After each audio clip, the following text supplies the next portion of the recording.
दोस्तों जय हिंद। मीडिया में अक्सर हिंदू और मुसलमान की खबरें आती रहती हैं और खास तौर से जब से नरेंद्र मोदी जी की सरकार दोबारा सत्ता में आई है उसके बाद से ही हर राज्य से, हर शहर से ऐसी कोई ना कोई खबरें आती ही रहती हैं जिसका एंगल हिंदू और मुसलमान वाला होता है। कई मामलों में तो सच भी होता है, लेकिन सबसे बड़ा सवाल ये है कि जब कोई अपराध होता है तो क्या हिंदू और मुसलमान के चश्मे से वो अपराध किया जाता है, या फिर कुछ सिरफिरे लोग होते हैं जो अपने मंसूबे को अंजाम देते हैं। अब उनको हिंदू और मुसलमान के तर्ज पर कहां तक देखा जाएगा, लेकिन गोदी मीडिया इस वक्त इस हद तक बेईमानी हो चुकी है, इस हद तक बेईमान हो चुकी है कि वो अपने नफरती एजेंडे को चलाने के लिए किसी भी मामले में हिंदू और मुसलमान का एंगल जोड़ देती है। अगर कोई मामला हिंदू से भी रिलेटेड होता है, अगर कोई अपराध हिंदू भी कर देता है तो भी उसको मुसलमान द्वारा किए गए अपराध बताकर प्रचारित किया जाता है, ताकि सोशल मीडिया पर इस बात की चर्चा हो सके कि मुसलमानों ने भारत में हिंदुओं का जीना मुहाल कर रखा है। कभी जनसंख्या के नाम पर, कभी लव जिहाद के नाम पर, कभी लैंड जिहाद के नाम पर, और कभी न कभी ऐसी ऐसी जिहाद की खबरें आती रहती हैं जिसके बारे में मुसलमानों को भी नहीं पता होगा कि वल्लाह ऐसा भी कोई जिहाद होता है क्या। अब जैसे कि सबसे बड़ी न्यूज एजेंसी भारत की मानी जाती है वीडियोस के मामले में, टीवी चैनलों के मामले में, एएनआई। लेकिन न्यूज एजेंसी एएनआई के जरिए जिस तरीके से खुलेआम नफरत परोसा गया है, उस पर यह सवाल उठता है कि इतनी बड़ी न्यूज एजेंसी आखिर मुसलमानों के खिलाफ किस तरह की जहर बो रही है, किस तरह का वो जहर फैला रही है लोगों के नस नस में, या हिंदू समुदाय के नस नस में मुसलमानों के खिलाफ किस तरह के जहर भर रही है, ताकि उनके खिलाफ ज्यादा से ज्यादा नफरत फैलाई जा सके। मामला हम आपको बता देते हैं। इंदौर के एक मंदिर में घुसकर एक शख्स ने दो मूर्तियों को तोड़ दिया, खंडित कर दिया या अपमानित कर दिया। मेन तौर पर मीडिया में यही लिखा गया खास तौर पे कि मूर्तियों को तोड़ दिया, लेकिन उस शख्स को मुसलमान बताकर प्रचारित किया गया। उसका कोई नाम नहीं मिला, उसको नाम नहीं बताया गया, लेकिन एएनआई ने अपनी एक खबर में बताया कि दुआ कबूल नहीं होने की वजह से वो जो है युवक गुस्से में था और उसने मंदिर में घुसकर दो मूर्तियों को तोड़ दी। अब जाहिर सी बात है, मध्य प्रदेश का मामला है, और मध्य प्रदेश के मामले में उर्दू के शब्दों से, अरबी के शब्दों से या मुस्लिम शब्दों से वहां पर कितनी नफरत होती है, ये बात आप खरगोन की घटना से याद कर सकते हैं। ये बात आप पठान मूवी के बहिष्कार के तौर पर याद कर सकते हैं। ये बात आप आमिर खान का एक ऐड को लेकर, एक विज्ञापन को लेकर के आप देख सकते हैं, किस तरीके से वहां सत्ता में बैठे लोगों से लेकर के छोटे कार्यकर्ता तक, बीजेपी के हो चाहे हिंदूवादी संगठन के हो, वो किस तरीके से नफरत परोसते हैं। अगर नाम उर्दू से होता है, अरबी से होता है, फारसी से होता है, कुल मिलाकर नाम का ताल्लुक अगर मुसलमानों से है तो नफरत फैलाया जाता है। लेकिन एएनआई ने जो काम किया वो बेहद ही शर्मनाक है।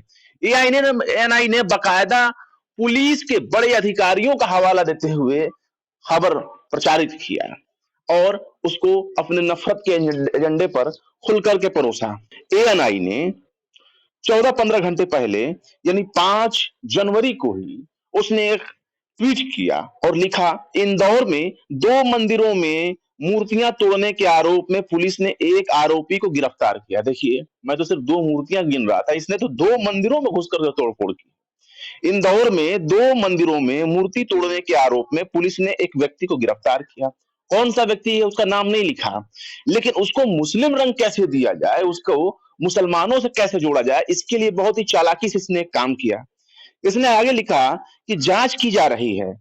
आरोपी का कहना है कि वो दुआ करता था, लेकिन उसकी सुनी नहीं गई, जिस वजह से उसने ऐसा किया। प्रशांत चौबे, अतिरिक्त डीसीपी इंदौर। अब सवाल यह है कि जो इन्होंने बयान चलाया वो डीसीपी के हवाले से चलाया। क्या डीसीपी ये बयान देगा दुआ? लोग जानते नहीं कि दुआ का ताल्लुक किससे होता है।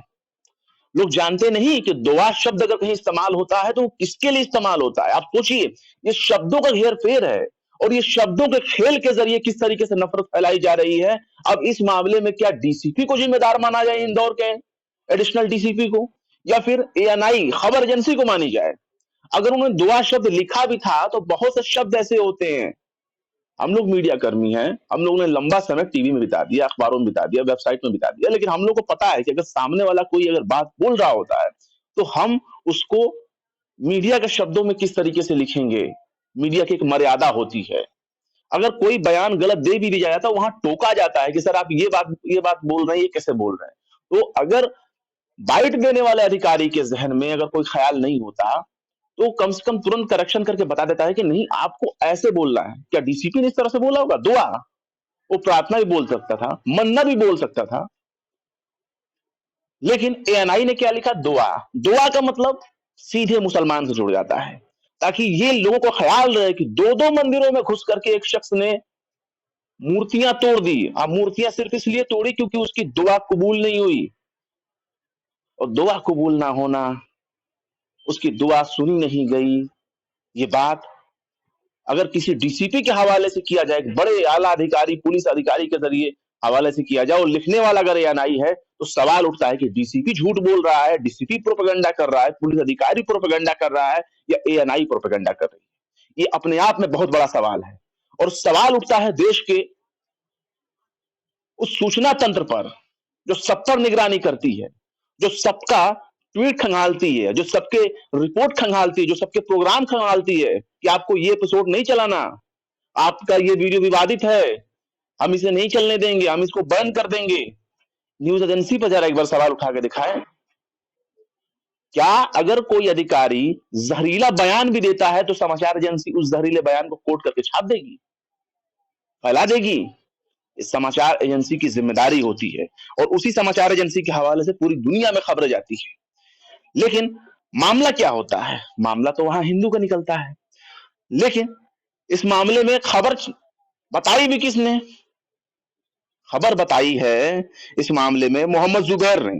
पत्रकार मोहम्मद जुबैर जो हैं ऑल्ट न्यूज वाले फैक्ट चेकर, उन्होंने लिखा है एएनआई को कोट करते हुए कि हेलो एएनआई, दुआ करने वाला युवक जिसने इंदौर में 2 मंदिरों में मूर्ति तोड़ने के आरोप में गिरफ्तार हुआ है, उसका नाम है शुभम कैथवास। शुभम कैथवास उसका नाम है। सुबह ट्वीट अपडेट कर देना। ये एक पत्रकार बता रहे हैं न्यूज एजेंसी को कि आपने ये काम किया, ये गलत काम किया है। अब इस मामले में जरा हम खबर को पढ़ लेते हैं, वो भी किसके हवाले से, जो बहुत जहर बोने के मामले में मानी जाती है। उसका बड़ा नाम है जहर बोने के मामले में, कि वो खुलेआम जहर बोती है। जी न्यूज की खबर है, जी न्यूज में बकायदा उसका नाम भी लिखा है। इंदौर में मंदिरों में तोड़फोड़ करने वाला युवक गिरफ्तार, पुलिस ने सुनाई हैरान करने वाली वजह। अब इस खबर में बताया गया है कि इंदौर के चंदन नगर और छतरीपुरा के मंदिर में तोड़फोड़ करने वाला युवक को पुलिस ने सीसीटीवी के आधार पर गिरफ्तार कर लिया। युवक ने पुलिस को बताया कि प्रार्थना करने पर मन्नत पूरी नहीं हुई, तो एक ही रात में उसने 2 मंदिरों की मूर्ति मंदिरों में तोड़फोड़ कर मूर्ति खंडित कर दी। और इसका नाम बताया गया है कि ये मूर्ति तोड़ने वाला युवक जो है वो शुभम कैथवास है। शुभम कैथवास इसका नाम बताया गया है, और इसके पीछे जो है बकायदा बताया गया। अब उसकी दुखती सुनाई जा रही है कि भाई युवक बेरोजगार था। मतलब खबर लिखने का एंगर देखिए। अब इसमें बताया जा रहा है, पुलिस के हवाले से बताया गया कि युवक बेरोजगार है। पुलिस के मुताबिक युवक बेरोजगार है जिसने मंदिर में एक जल लोटा पानी चढ़ाया, प्रार्थना करने पर मन्नत पूरी नहीं हुई, तो एक ही रात में छतरीपुरा और चंदन नगर थाना क्षेत्र के 2 मंदिरों में तोड़फोड़ कर मूर्ति खंडित कर दी, जिसके बाद कुछ संगठनों ने तोड़फोड़ का विरोध किया। पुलिस ने सीसीटीवी के आधार पर युवक को गिरफ्तार किया। कुछ संगठनों ने, कौन से संगठनों को? जाहिर सी बात है, जब दुआ शब्द लिख दिया गया तो हिंदूवादी जो संगठन है, बजरंग दल हो गए, विश्व हिंदू परिषद हो गए, और भी कोई नाम नहाज संगठन बीच में आ गए होंगे। उन्होंने जमकर विरोध करना शुरू कर दिया होगा कि भैया देखो, ये तुमने तो मुसलमान ने किया है, दुआ कबूल नहीं उसकी। इस तरह की खबरें। अब देखिए, यहां भी पुलिस के आधार पर जी न्यूज ने जो है खबर लिखी है, दुआ नहीं सुनी तो मूर्ति तोड़ दी। अब सवाल है कि पुलिस ने क्या बोला है? दुआ कबूल नहीं हुई। खबर बताया गया है पुलिस ने सीसीटीवी फुटेज निकालकर बेरोजगार युवक शुभम कैथवास को गिरफ्तार कर पूछा, तो आरोपी युवक ने पुलिस को बताया कि उसे कुछ समस्या थी जिसके लिए मंदिर में जाकर दुआ करता था। प्रार्थना नहीं लिखा गया, प्रार्थना करता था नहीं लिखा गया, दुआ करता था। भगवान ने दूसरों की सुन ली, लेकिन मेरी दुआ नहीं सुनी। इससे नाराज होकर 2 मंदिरों में भगवान की मूर्ति खंडित कर दी। वही आरोपी शुभम द्वारा मूर्ति खंडित करने का सीसीटीवी फुटेज भी सामने आ गया, जिसके आधार पर पुलिस ने गिरफ्तार कर लिया। और देखिए और क्या क्या मामला सामने है। युवक जो है वो नशे का आदी था, पुलिस के मुताबिक आरोपी नशे का आदी है और उसने नशे की हालत में ऐसा कदम उठाया। वहीं भास्कर में छपी रिपोर्ट के मुताबिक ये बात सामने आई है कि युवक कथावाचक पंडित मिश्रा से प्रवचन सुनता था। युवक ने पूछताछ में ये भी बताया कि मूर्ति ठंडी करने के लिए ही उसे वहां पर उखाड़ी थी।